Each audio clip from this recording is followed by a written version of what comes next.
What's up, everyone? We are back. Beards, Theology, and Reconciliation. All right. You got your beard all nice and shaved up and all that. Very so nice. It's looking good. Couple more weeks. I usually take a little bit of a break in the summertime, but we'll keep folks guessing. Oh, well, it's good. But it's always good to have you. It's always good to be here. I'm here, man. I'm here. As the only one who does not have a beard. You got it. It's coming in. It's coming in on the bottom. It's here. This is all you get. It's like coming I tell in. you that every time. Like this is all you get. But I'm excited. And Jorge's is curling nicely. And Jorge is back. Like he signed a 10-day contract. We did. There was some tough negotiations with his agent. He wouldn't pick up the phone. Those other guys weren't doing it, so I kind of felt for you guys. Yeah, Todd just wasn't doing it. It wasn't the same without you, man. We're glad to have to be back. Glad to have you back. I had to take a little rest. Yeah, you did. Yeah, literally rest. So, no, we're excited. We're excited to continue on the book Among Wolves. It's been out for a little bit now, but a little bit. I mean, less than a month. Couple of months. It's been going good. Yeah, it's been going good. I mean, lots of the interviews and talking to people about stuff. How has it been for you, man? Being a published author, the circuit. What's been something exciting about? No real circuit. I mean, I haven't traveled since the book came out, so it's like I might go to the local Barnes and Noble and see if my book's there, but it's not. So, do you go in? I know some people go in. They'll sign the book if they see it. I don't know if that would be. No, well, I think I've seen people do that. They go in a store and they'll sign it so that people get an autographed copy. You know what I'm kind of like relate this to? What? It's like being in a church plant. Yeah. In a bad location. Like, you know what I'm saying? Like, you got to be intentionally going to find this thing.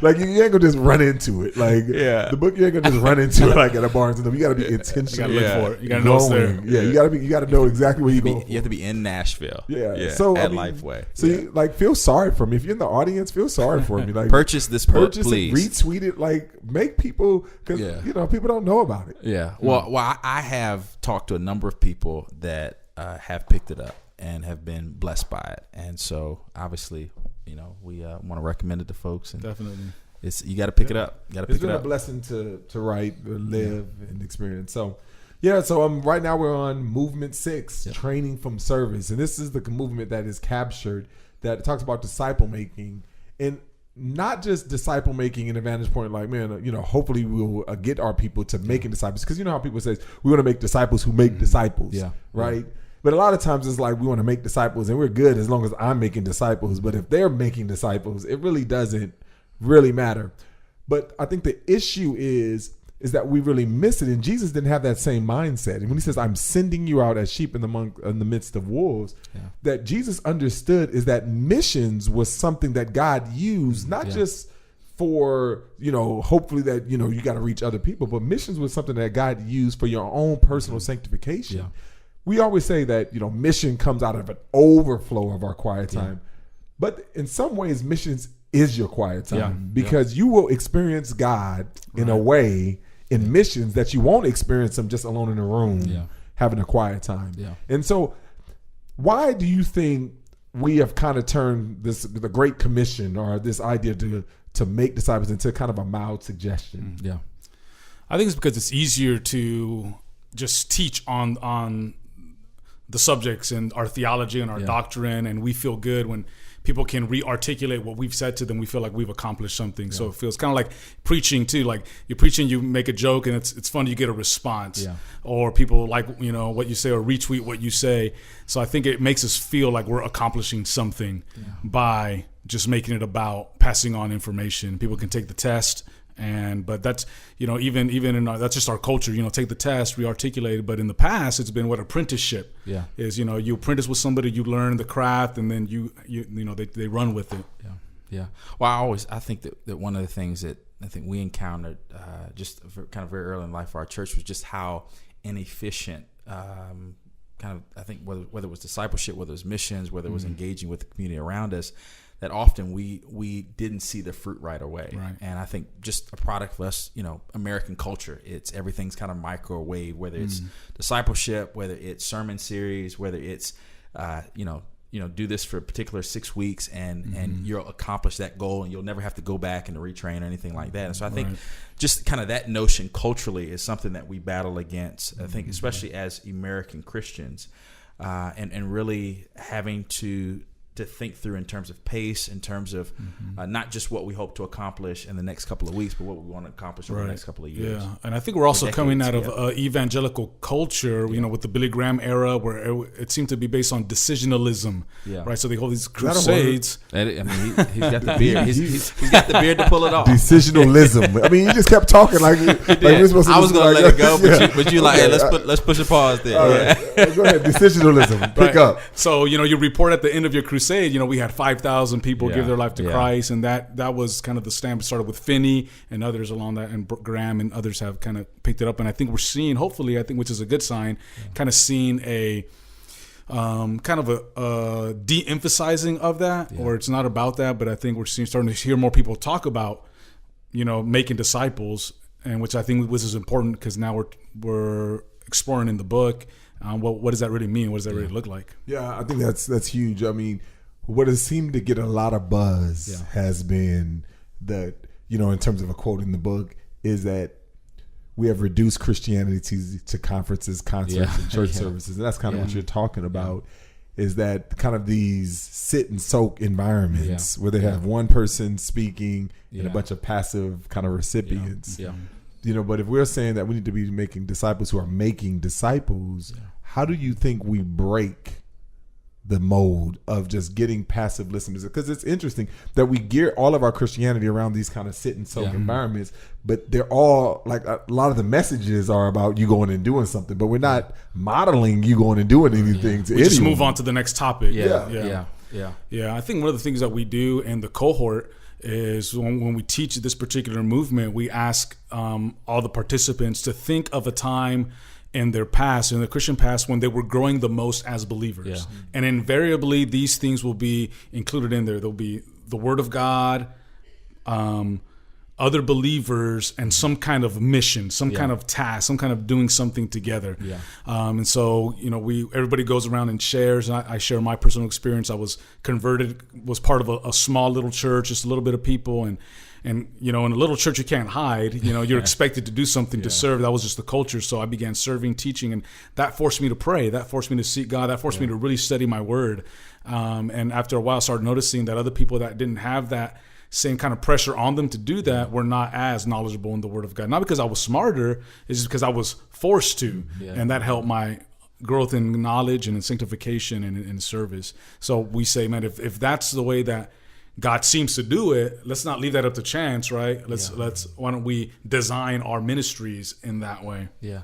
And I think one of the responsibilities that I think we've also seen, I think, remember you shared this story kind of at the early point of Blueprint, and at times, you know, sometimes your Sunday gatherings would get moved around because you wanted people to not just have the assumption that what it meant to be a follower of Christ at Blueprint was just coming on Sunday. And so I remember at one point you told the story of, it might have been a prayer walk or something like that on Sunday morning. So when people kind of showed up, they, you know, whether it was them out serving the community. And so it was in some sense kind of helping to reorient people that, you know, Sunday morning is a vital part of the Christian experience, but it's not, that's not all of it.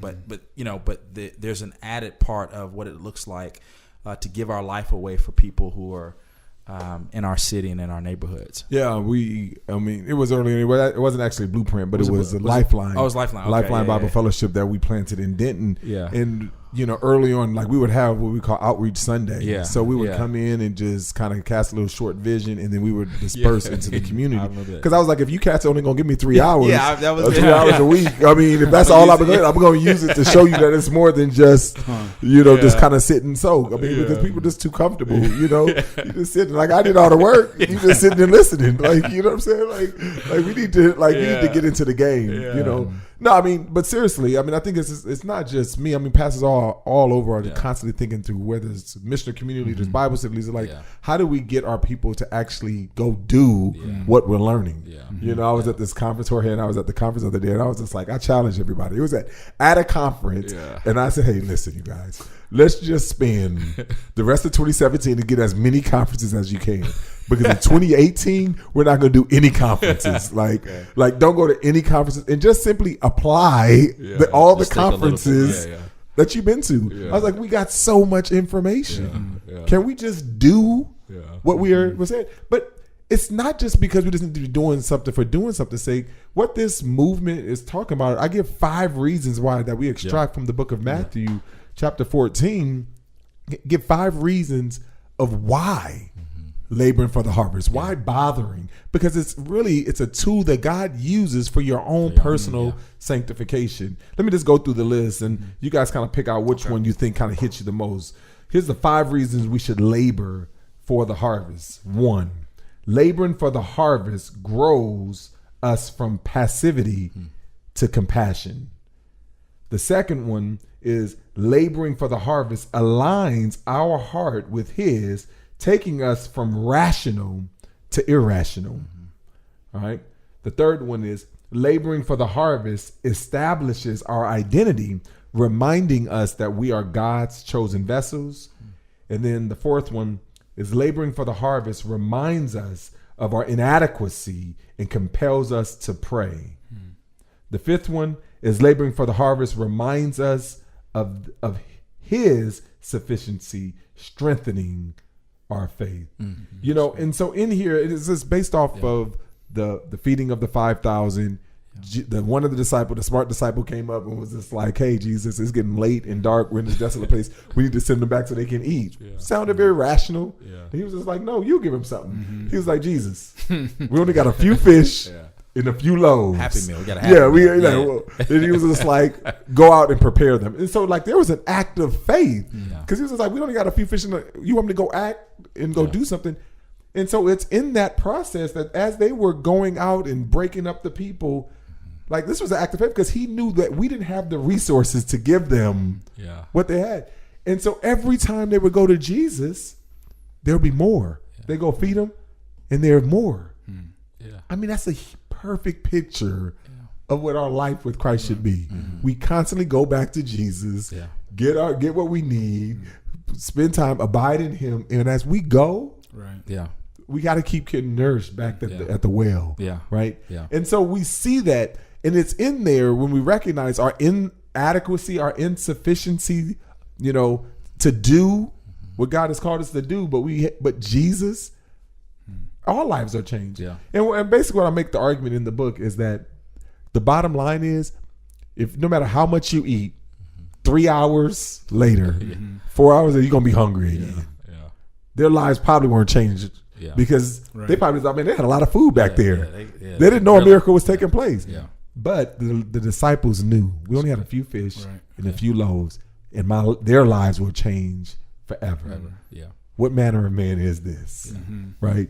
So out of those, I mean, why do you think we gotta make this a priority?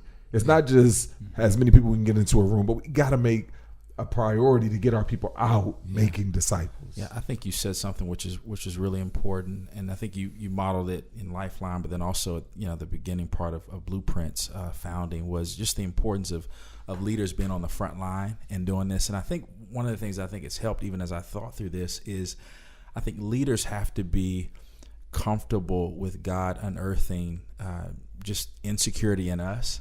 I think that's kind of part of the process. I think often when you look at kind of the movement of churches in this area, a lot of times, especially in the early days of a church, it's kind of step by step with the particular leaders who are at the helm. And I've often, even in our church plant, have had to kind of deal with some of the insecurity, even in me, as we're engaging a particular population in our city. And I think what's been refreshing, even just back to a couple of weeks ago, was to see behavior that myself and our pastoral team would model, and then begin to see people in our congregation kind of owning their boulevards, like their blocks, the people that God had sent them. But I think just the encouragement, I think that's one of the things that Among Wolves really talks about is what does it look like, not just for this to be kind of people that are siloed by themselves, but this is really part of the culture and the culture and the norms of church and discipleship and what that looks like. I think also it would keep certain kind of this from rational to irrational, a certain kind of radicalism to our faith. A lot of times we use wisdom as an excuse to not maybe do risk-taking things that the gospel calls us to. We look at it's interesting. We look at the book of Acts, and every time I hear like those passages where, you know, the disciples are selling their land and giving their money, and usually the caveat right behind that, like right on the heels of that, but that was for them. This, you know, the book of Acts is descriptive, not prescriptive, and we're almost dissuading people from living that kind of radical generosity which appears irrational in our context. So a few years back, I had this great idea that, you know, we discipline ourselves, we discipline our walks for quiet time, prayer life, everything else, going to church. Why don't we discipline our lives in terms of sharing our faith? Yeah. And so I forgot what it was, 30 days or 60 days, that I said, I'm going to discipline myself every single day that I'm going to share my faith. And this is going to be a discipline that I have. Is that too much? Like, what do you think about that? Because I was like, this kind of transparency, like my goal and my prayer almost every year, but even this year is just like, I'll pray that every one of our covenant members, we have 305 covenant members. I pray that every one of our covenant members get a chance to experience a soul come to know the Lord through their work in this year coming up. And so we're really going to be pushing that. That's good. And part of that is like, it's not going to happen unless we discipline ourselves to actually to share. And so part of it, I was thinking like, man, let's kick off the school year, like in August 1, with doing a 30-day, 31 days that we're going to share our faith every single day for 31 days and just building in that discipline. You know, I'm just like, we discipline for everything else. I mean, we're not going to do it naturally. We always praying for opportunities. We got to stop praying for opportunities and start praying for boldness. God has given us many opportunities. If you live in a neighborhood, if you're not like in the mountains sometimes, like you got opportunities. I mean, what do y'all think about that? No, you're right, bro. I've often am just describing, I mean, obviously, you know, with anybody that plays sports athletics, like if you don't use the muscles, then they atrophy. And so just the ability, I think, to rely on God's Spirit, and even just, I think, you know, Jorge talked about it, you know, that for some of us, like when we became Christians and we read the New Testament, the New Testament promised us that when we stood before kings or, you know, or people of authority, that the Holy Spirit would tell us what to say. So even I think just the reminder of us being in those places like that, where we're confident that God will go before us. And I love it. I love the challenge. I was encouraged. It was a couple of weeks ago. I was at, I was hearing, it was a speaker, a guy who got saved in college, and literally he talked about how he was converted through a guy who was called the Naked Preacher, and he essentially would go around, you know, after kind of games, and he would just ask people, "Do you know Jesus?" And just again, kind of crazy story is that people did come to Christ. You know, it wasn't pretty, but it was just literally him asking the question, "Do you know Jesus?" And that wasn't pretty. But just to see, again, through the boldness, through the steps of faith, believing that the gospel has the power to change people, that's what he saw. Yeah, I would agree. I think we look at the Apostle Paul and we see a definite strategy in his approach. He didn't go in willy-nilly. There was to the Jew first, start at the synagogue and go. But I also think at the bottom of that, underneath that, was just a raw confidence and faith in the power of the gospel itself. And I think a lot of times we need to be reminded that it's not our methodology, it's not our strategy, even though those are helpful. We need to think through that. But at the end of the day, that's not the power of God into salvation. It's the proclamation of the gospel. So, I mean, I just want to not lose the fact of when God said, "Behold, I'm sending you out as sheep in the midst of wolves. Be wise as serpent and innocent as doves." And as they were going from place to place, sending them out. When I think about why should we bother about this? I mean, we got enough problems, within the congregation. So why bother? And really, I really think that when we take our eyes off ourselves and put it on Christ, the gospel, others, that, you know, it's just something supernatural. In that. And I think you talk about in the book when we are not focused on the main things, we end up fighting over petty things. And we end up dividing into whatever camps or our pet doctrine or our pet methodology, and we end up fighting over those things instead of really proclaiming the gospel in our communities. No, I think that's really good. And so, hey, if you hear about Blueprint Church, for fasting for 30 days in August. I love it, man. You know, I mean, and again, I don't want to make it legalistic, but but it's about being disciplined. Yeah, it's really about us, because I just imagine if 305 people just actually saw someone come to know the Lord because of their labor, because of their work, that the power of the gospel, like what that would do for them, the 305. Yeah, because I think it's kind of I often hear people come, you know, to like a church that preaches solidly, you know, and they say, I can't go back to, you know, like weak or whack preaching before. I think kind of the same thing, man. I'm sharing my faith. I'm seeing God at work. Hopefully the same thing. I can't go back to just kind of like not experiencing it just that. being a Sunday thing. Right. Yeah, perhaps. Yeah. No, this is good. It's powerful. Yeah. It's good. So I appreciate you, brothers, for another time. It's good. We'll keep it going. Jorge, welcome back, man. Welcome back. To be back. 10-day contract. Yeah, it is. We'll see if he's back. Back next time. Next time. How did the guy with his picture on the thing become the 10-day contract guy? Because that's when you got big-headed. You got big-headed. He started got humble. Like, hey, you know what I'm saying? Like, I need Everyone is replaceable. Yeah, it is. Todd did kind of look like me when a couple of You're like, hold up, man. All right. Grace and peace.